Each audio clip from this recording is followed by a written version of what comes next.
et comment on change le nœud de garniture. Pour commencer, on prend la mesure extérieure de la calotte en positionnant le ruban autour.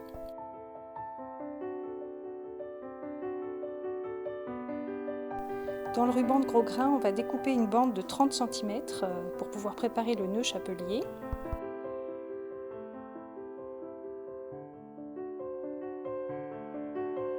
Avec le fer à repasser, on va venir arrondir le gros grain. Le gros grain a cette particularité d'être facile à former au fer à repasser à la vapeur. Donc on l'arrondit et on le positionne sur la forme.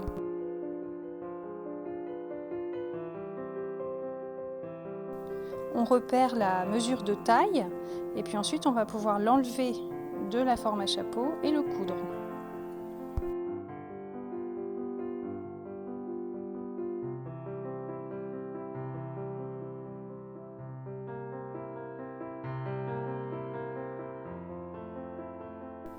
On ouvre bien la couture. Avec le fer à repasser, on vient marquer la couture ouverte et on repositionne le ruban sur le feutre.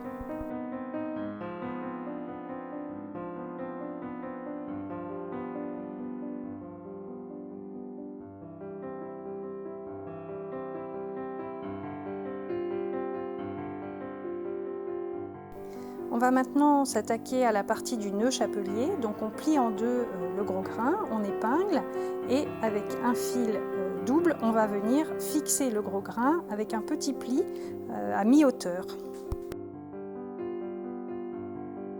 On prépare ensuite une petite bande de gros grain qui va constituer le passant.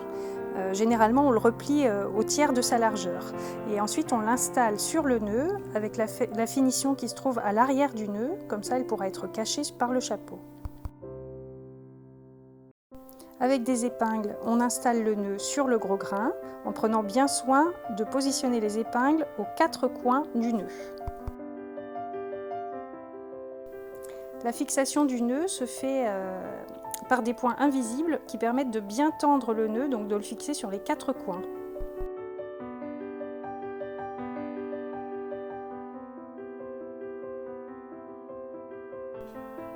On contrôle son travail et voilà, tadam!